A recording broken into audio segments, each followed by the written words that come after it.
Assalamualaikum warahmatullahi wabarakatuh. Kami dari kelompok 4 ingin mempresentasikan hasil kerja kami, yaitu tentang virus. Yang mana anggota kelompok kami yaitu Ajeng Diah Utari, Jukama Putri, Siti Syarifah, Yulianti Harhab, dan saya sendiri adalah Hendrik Aditya. Baik, penjelasan yang pertama akan dijelaskan oleh Saudari Siti Syarifah, itu tentang sejarah virus dan jenis virus. Kepada Siti Syarifah, dipersilahkan.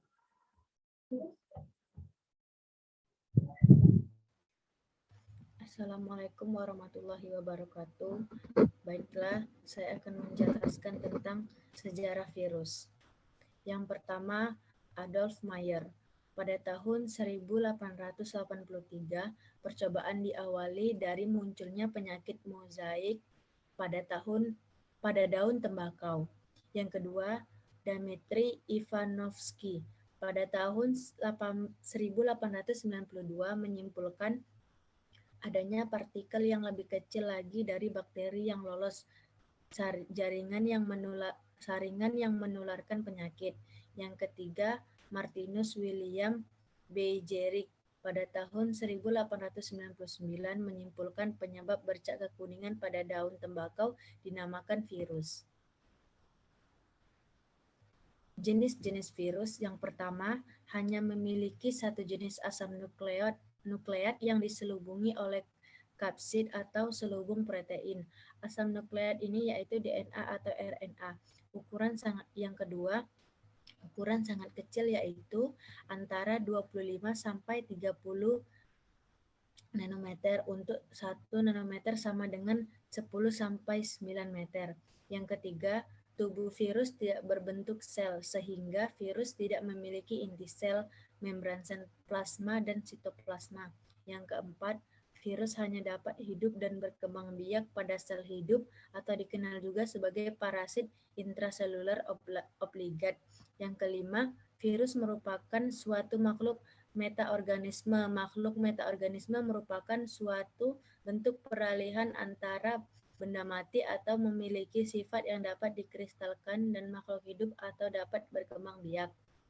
Yang keenam, virus memiliki beberapa bentuk tubuh.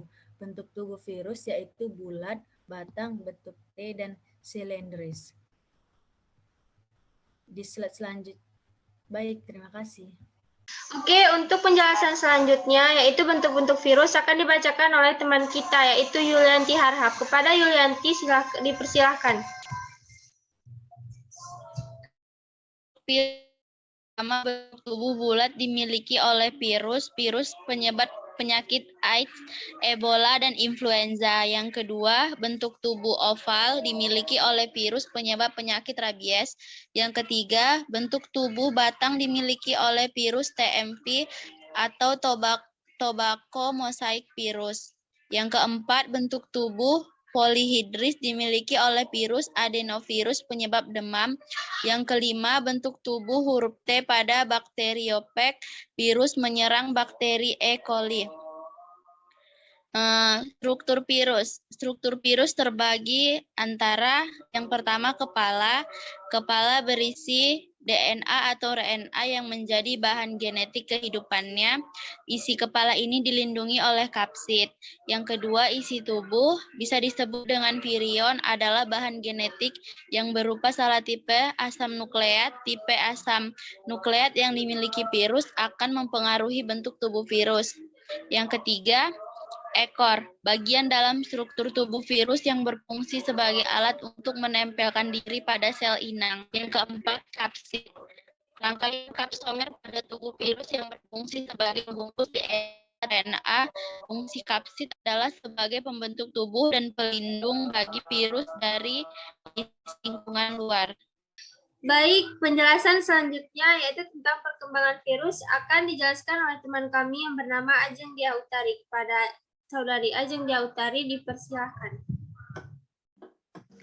Assalamualaikum warahmatullahi wabarakatuh. Saya Ajeng Diah Utari. Di sini saya akan menjelaskan tentang perkembangan virus. Di sini teman-teman bisa melihat ada gambar tentang perkembangan virus. Yang pertama, tahap adsorpsi. Tahap absorpsi merupakan tahap menempelnya virion bagian reseptor site sel inang dengan memakai serabut ekornya. Molekul reseptor site untuk setiap jenis virus berbeda-beda. Contoh merupakan protein untuk picornavirus atau oligosakarida untuk ortomisovirus dan paramisovirus. Yang kedua, tahap penetrasi. Tahap penetrasi merupakan sel selubung ekor berkontraksi untuk membuat lubang yang menembus dinding dan membran sel inang. Kemudian virus memasukkan materi genetik virus melalui lubang pada dinding dan membran sel inang dan kapsid virus jadi kosong. Yang ketiga, tahap sintesis. Tahap sintesis adalah tahap pembentukan asam nukleat, salinan genom, dan komponen-komponen virus dengan menghidrolisis DNA sel inang. Yang keempat, tahap pematangan. Tahap pematangan terjadi partikel-partikel virus yang lengkap membentuk virion-virion baru dengan menggunakan asam nukleat dari protein. Yang kelima, tahap lisis. Tahap lisis merupakan tahap pemecahan dinding sel inang dengan menggunakan enzim lisozim. Itu berfungsi merusak dinding sel bakteri sehingga virus akan keluar dan menyerang sel inang baru. Terima kasih. Baik, untuk penjelasan yang selanjutnya yaitu tentang peranan virus akan dijelaskan oleh teman kita yaitu Jukama Putri. Kepada Jukama Putri dipersilakan. Baiklah, saya akan menjelaskan tentang peranan virus bagi kehidupan. Virus yang menguntungkan. Beberapa peran virus yang memberikan dampak positif atau menguntungkan bagi kehidupan makhluk hidup lainnya yaitu 1. Digunakan sebagai biopestisida seperti bakulovirus. 2. Virus yang dimanfaatkan untuk pembuatan peta kromosom. 3. Virus yang digunakan dalam pembuatan vaksin. Virus yang dimanfaatkan untuk mengubah sifat bakteri agar bisa bermanfaat dalam bidang kedokteran. 4. Virus yang dimanfaatkan untuk memproduksi interferon atau protein hasil sel normal sebagai respon dari infeksi virus. Virus yang merugikan. Memberikan dampak negatif bagi makhluk hidup lain. Beberapa contoh virus yang merugikan antara lain. 1. Virus yang menyerang tanaman. DMV penyebab penyakit mosaik pada tembakau. Gemini virus penyebab penyakit kuning pada cabai. Susumber mosaik virus penyebab penyakit mosaik pada timun. 2. Virus yang menyerang hewan. Rous sarcoma virus penyebab penyakit tumor pada ayam.